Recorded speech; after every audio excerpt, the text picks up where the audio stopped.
Hey, welcome to the Choices We Face. We're happy again to have Father John Riccardo, pastor of Our Lady of Good Counsel Parish in Plymouth, Michigan, and one of my favorite preachers and teachers, and I want you to know him too. Father John, welcome. Thanks. Good to be back. Yeah. Well, I know one of the things that you've been putting a lot of emphasis on in your parish is what it means to be a disciple, and now this is really interesting because that's kind of a new word for us Catholics. When we talk about the disciples, we say, oh, those are the people in the Bible, Right. I mean, those are the people who followed Jesus when he was alive. Like, how does that relate to me? Yeah, I'm just a Catholic. Yeah, I'm a Catholic. What's this disciple stuff? Yeah, it is. It's a radical concept, and I mean that in the true sense of radical. It's deep. It's very rooted. In fact, myself and the other priests who were with me in the parish last year, we spent all of Lent on one passage in the Bible. Just Jesus's call in Mark 8 to those who would be disciples, to really try to break open what it is that the Lord is asking of us. Can we go there? Yeah, sure. Yeah, sure. So it's Mark chapter 8. If you're home, you got your Bible, open it up. If not, pick it up soon. So it's this is right after Jesus speaks for the first time candidly about his impending betrayal and death and resurrection, and then Jesus's words to Peter, and then he begins to teach all of his disciples. He says he began to teach them that the Son of God must suffer many things, be rejected by the elders and the chief priests and the scribes, be killed, and after 3 days rise again. And then he says to the whole crowd, this is Mark 8:34, and he called to him the multitude with his disciples and said to them, this is Jesus to us. Mm-hmm. This is to everybody who's listening. This is to the whole world. If, huge word, if any man would come after me, let him deny himself and take up his cross and follow me. Well, we spent the whole season of Lent just on those words. Wow. Starting with if. Wow. Like, I can't become a disciple. The Holy Father says this often today. The only way to become a disciple is through conversion. You can't become a disciple by birth. Can't become Catholic by birth. Can't become Catholic even only by baptism if it's not accompanied by faith. Certainly baptism's sacrament, the Spirit begins to dwell in me, but I have to respond to it. And it is an if. Certain passages in the New Testament, it even looks like Jesus is trying to discourage me from following him. This is going to be hard, but just like a coach at the beginning of a practice says, hey, I'm going to lay out in front of you what it is we're going to have to do, but I want to show you the goal too. So if you want to be a part of this team, this is what you got to do, but this is what we can achieve. Right, we're going to win. Yeah, we can win, And it's not here, we can win, it's we will win. Yeah. It's actually, it's already everybody been won. on this team will win. Right, Yeah. he already won. So, but it's going to be work. Yeah. And the work starts with, if he would come after me, let him deny himself. So now I used to read that all the time, and I thought, okay, so I'm going to be a Catholic. That means we're going to fast during Lent. Got to do something on Fridays to call to mind the Passion. Got to do these kind of penitential exercises. But that's really not what that means. Mary Healy, who I know you've had on your show, great scripture scholar who teaches here at the seminary in Detroit, in her commentary on the Gospel of Mark, which is very worth getting if you don't have, talks about how what the Lord's saying here is, it's more like signing over the rights of my life. Oh, yeah. We're not talking about fasting is that now. all there is? Oh, yeah. Is that all? So it's like saying, I, John Riccardo, here do sign over the ownership of my life to Jesus. Wow. Well, now I understand why he says if. Yeah.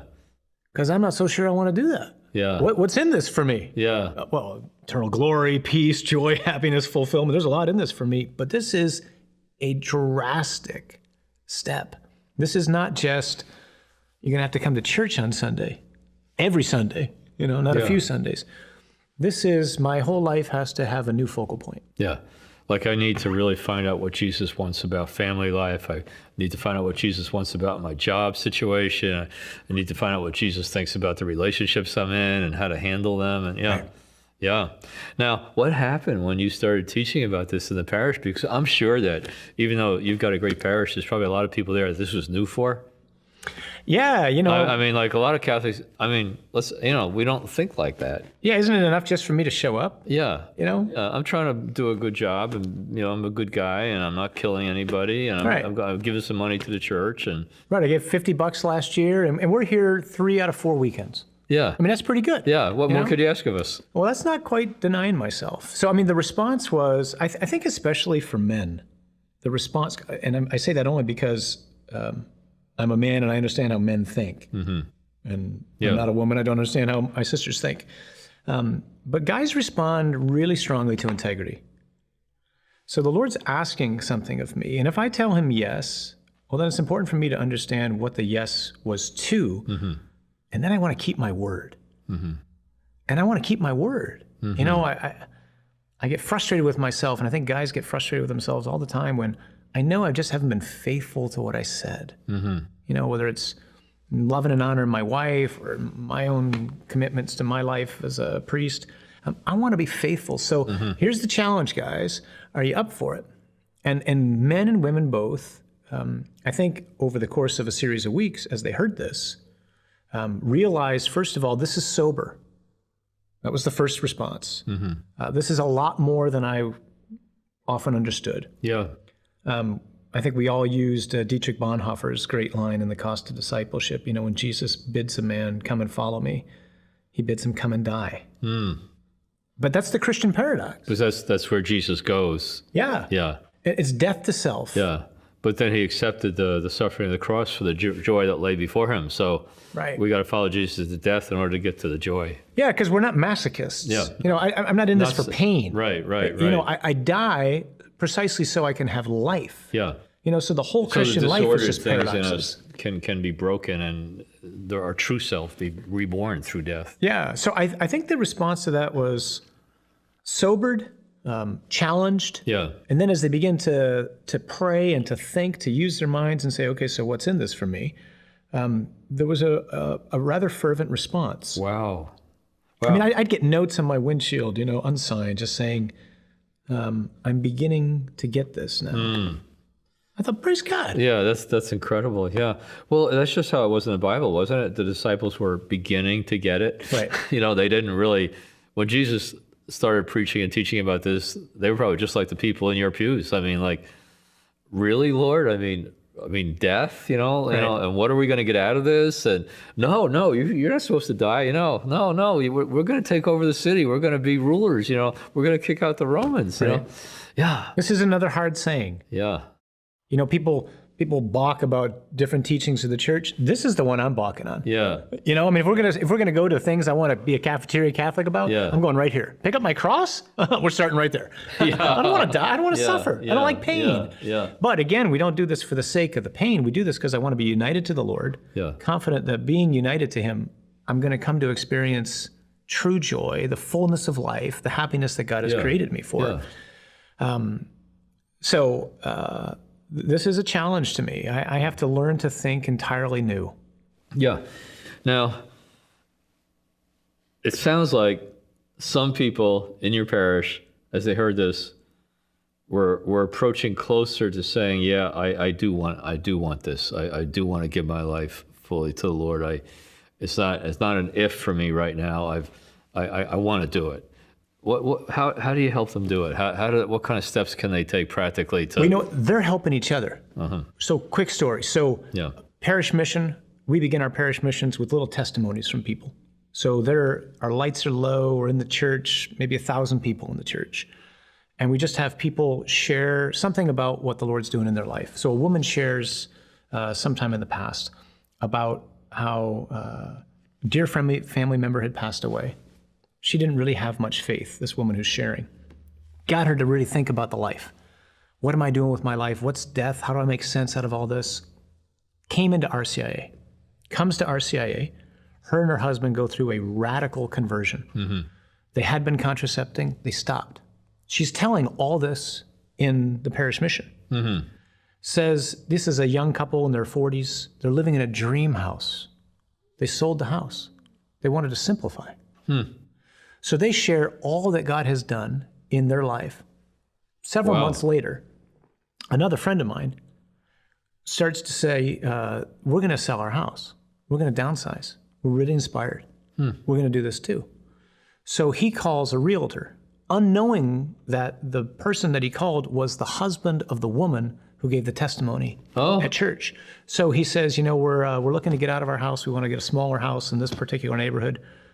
And the realtor says, okay, so children grown?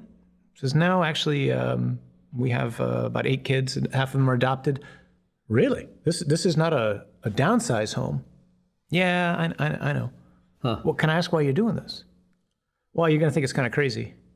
No, really, why are you doing this? Yeah. So, well, my wife went to this mission at our church. Wow. And at the mission, a woman shared about how God had broken into their life and how they'd simplified their lives and sold their home. And she just had so much joy that we wanted to imitate it. Wow. The guy on the phone says, that's my wife. Wow. So how is this happening? It's happening by laymen and women being faithful to the lay vocation of evangelizing and sanctifying the world. Wow. Not simply relying on the guys with collars or the women with veils, speaking about what Jesus has done in their lives, but about people in the streets, speaking about the difference that Jesus made in their lives. That's changing lives. Yeah, that's tremendous, Father John. And, I think there's such a power in testimony. And sometimes when I'm giving talks to priests or whatever, I'll say, try to find some way of lay people in your parish who are experiencing the Lord working in their life. Talk about it so other people can hear about it, so other people know that this is possible, that Jesus actually is doing stuff in people's lives, because Mass on Sunday, you just don't know whether anything's happening in anybody's life. You don't know if it can happen. You don't know what's going on. And I said, maybe even after Mass, like for a little short 5-minute testimony, a 3-minute testimony, just people kind of sharing like what the Lord's doing for them, or how they're coming to a deeper relation with Him, or how the Lord healed them, or whatever. And certainly in connection with the parish mission. But, I really feel like that's one of the missing things right now in the effectiveness of the faith spreading. People who are being touched by the Lord being able to have an opportunity to share it in a way that others can hear about it and open up the possibilities for themselves. Yeah, what changed the people in Samaria? The woman going back, telling what Jesus had done in her life. It wasn't, point 1, point 2, point 3, you should believe this. Yeah. It was the testimony of this woman's life that was changed. And you're speaking on this often. I take to heart the challenge that you give to us, but our work as priests is really just to equip the saints. Yeah. That would be you, laymen and women, for the work of ministry. Right, absolutely. My task is easy. Feed you the sacraments, proclaim the gospel, encourage, support, and especially maybe for some of the people who are watching right now is if the Lord's put on your heart to go talk to somebody, there's a good chance He's already preparing that person to hear what it is you want to say. Right, right. Just like this guy or this woman shared her story, He was preparing all sorts of people to hear what was being said, and people acted on it. Yeah. The Lord appears to Ananias saying, there's this guy named Saul who's going to come talk to you. I want you to tell him this. Ananias says, you got to be kidding. This guy wants to kill us. Yeah. It's like, relax. I'm working in him. Yeah, right. Oftentimes. And by the way, he's going to have to suffer, so don't worry. Yeah, that's right. He's going to, I'll tell him that part. Yeah. But I think we can sometimes be so focused on ourselves and am I going to have the right words to say?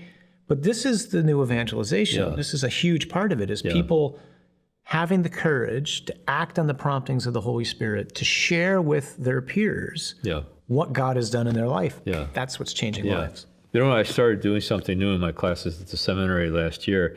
I started every class with 1 or 2 students sharing a little 5-minute testimony.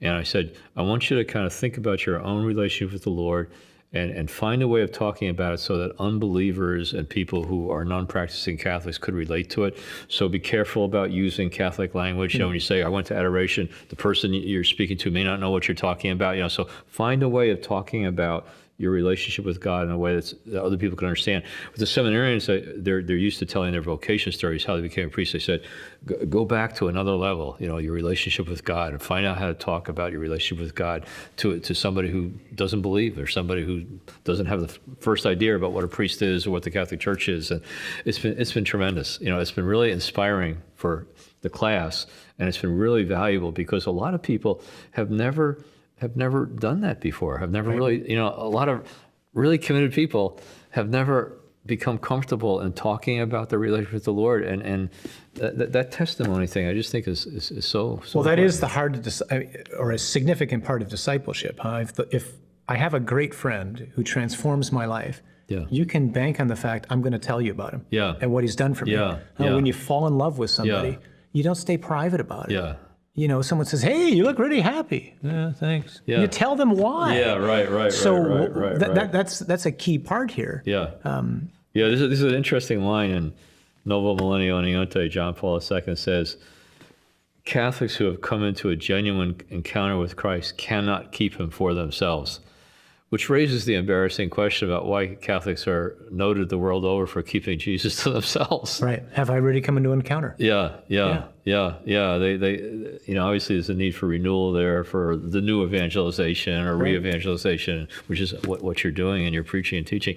Father John, what's your website? I know that you post your teachings there and people access. www.olgcparish.net. Okay, olgcparish.net. And they can get your preaching there, your teaching there. And you were telling me during the break time that you've had 110 countries kind of access your website? Yeah, we track all those things with the different metrics you can use. So, there's been 1.25 million downloads. 100 plus countries. That's super. That's really tremendous. Yeah. So if you're enjoying Father John's insights into the Word of God, into the life of the Catholic Church, you can just go to his website and hear more.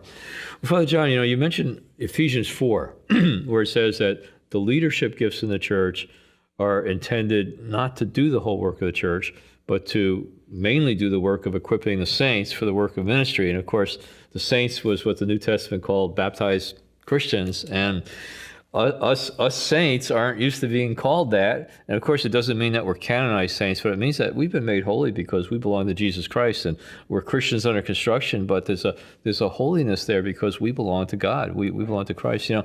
Now I think a lot of Catholics are still kind of thinking, well, I'm just a lay person, and it's really the priests and nuns that are supposed to be holy, and it's really the priests and nuns that are supposed to be doing the new evangelization, and I've just got, family concerns and work concerns. And what could you say to the average Catholic who just is not thinking that they're called to participate in the mission of Christ, or they're called to genuine holiness?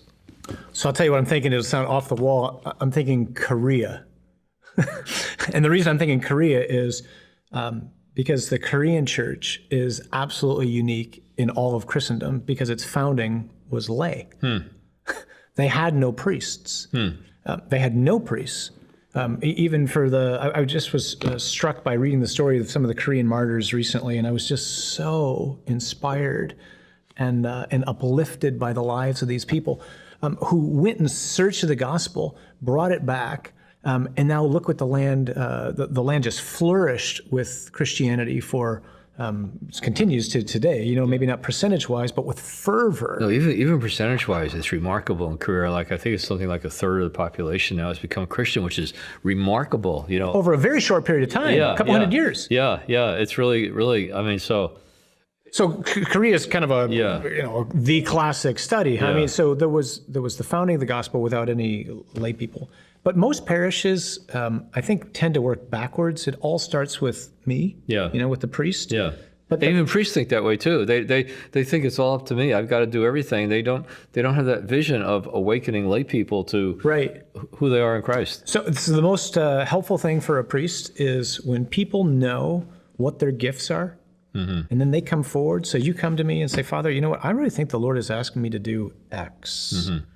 Or you might come to me after Mass and say, hey, Father, we need some sort of a good group for those of us who've gone through the trauma of divorce. Well, great. Why don't you start one? Yeah. Or for those of us who are grieving, to really get a Catholic understanding of how to grieve with hope. Yeah. Well, great. Why don't you start one? Yeah. Those are two things that I've seen happen just in the last year where I am. Yeah. And the fruit is huge. But it probably starts with the pastor encouraging the people to say, just numbers-wise, this isn't going to work. Right. In my case, 8,000 people, 2 priests. Yeah. Do the math. Yeah.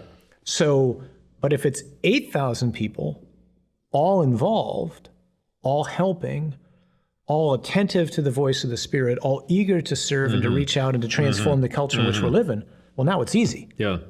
So pray for your priests. Yeah. That we'll let go. Yeah. Yeah. And pray that we'll get to know you. Yeah. And we'll get to know you by you coming forward, sharing with us what the Lord's done in your life. Yeah. And then saying, Father, I'm very competent in this area, because we're not competent in everything. Who could be competent in all that needs to happen? Right. Or who could reach all those 8,000 people? I mean, a certain circle of them, but you're not at every family reunion, at every office, in every factory. That's right. In every neighborhood. I mean, that's where God's people are. And that's why God's people need to realize that they're on mission in their family. They're on mission in their neighborhood. Right. They're on mission in their factory and office. The real conversations and the life-changing conversations don't happen in a 10-minute homily. Mm-hmm. They happen in family gatherings, around a coffee table, around a Xerox machine at work. And when we as disciples boldly, charitably, courageously share what Jesus has done in our life, because I didn't expect you to say that. You're not wearing a collar. Yeah. But you just shared something, and now I'm going home thinking, wow, Ralph's really different. Yeah, but this is where the saints need to be equipped. They need to know that if they don't know the answers, they can look at the catechism. Right. They need to know that if they're going to really speak out of a living relation with the Lord, they need to pray. And that's where the 10-minute homily really helps them. It helps equip them for being a witness and being a disciple. Yeah, we know places to look that maybe most people don't know right away. Mm-hmm. We can help establish some good habits for people. Mm-hmm. And then after that, it's on each person to really be bold and share this. Yeah, but as a layperson, Father John, I have to say that if I wasn't encouraged to use my gifts or to embrace the implications of baptism in my life, of the call to holiness and the call to evangelization, if I didn't have encouragement and support from priests and bishops, it'd be really hard for me to do it. I think us lay people just really need to be told by priests and bishops that we do have this call, and we do have a mission, and we are called to holiness, and to open up to it, to embrace it, to become disciples. Yeah, I think the first step is just the knowledge of it. Just like we said, the first step of discipleship is, wow, I didn't know I had to sign my life over. Yeah. So another thing that I need to know is the Lord expects me to tell people about him. Yeah. I was baptized and I became a prophet. Yeah. Which means I'm supposed to speak on God's behalf. He didn't come into my life and save the whole of creation so that I wouldn't share that. Right. So once I need to know that first. There's a lot of people who still don't know that. I thought this was private. Yeah. The culture tells me it's private. You want to have faith, fine, but don't talk about it. And Jesus says, hey, if you don't confess me before people, I'm not going to confess you before my Father. Exactly. And well, Father John, we only have a few minutes left, but I want people to have the opportunity just to hear from you, speaking directly to them, and the people who are watching and listening today, and just whatever's on your heart that you'd like to kind of leave them with today. Yeah, what's on my heart is Matthew 5. So Matthew 5, verse 14, where Jesus says, "You are the light of the world. A city set on a hill cannot be hidden, nor do men light a lamp and put it under a bushel, but on a stand, and it gives light to all in the house." That's Jesus' words to you and to me right now. Huh? So what's he mean by that? Well, you're the light. How did you become the light? Well, he dwells in you, and he hasn't lit you. He hasn't set you on fire. He hasn't placed himself within me so that I would hide. No one takes a lamp and then puts it underneath the table. Why? Because that would be really foolish. Not because the table would burn, because the whole purpose of illuminating something is so that it would shine. That's us. We're supposed to shine. The Lord expects us to shine. The culture needs us to shine, not to be rude or brash or confrontational, but to be loving, to be kind, to be charitable, to be joyful, to be attractive, to live our lives in such a way so that he shines through us and people go, I want what you have, which is not toys and things, but the relationship that we have with Jesus. He goes on to say, no one, or that a city set on a hill cannot be hid. You build a city on a hill so that you can protect it, but you don't light up a city so that you can protect it. You light up a city so that those who are in the wilderness, who are lost, know where to find safety. And in our culture right now, that's really important. You and I are surrounded by people who are lost. They're looking for safety. Safety is going to come from knowing that they're created in the image and likeness of God, that they're loved, not because of what they do, but because of who they are, that there's a community of people who will welcome them, who will care for them, who will treat them with honor and respect. That's the Lord's expectation of us. Let's go do that. Let's do that this weekend at church in a particular way. Hey, thanks so much, Father John. God bless you and your ministry, your life, your future, your present, your past. That's right. Next week, same time, same place, the choices we face.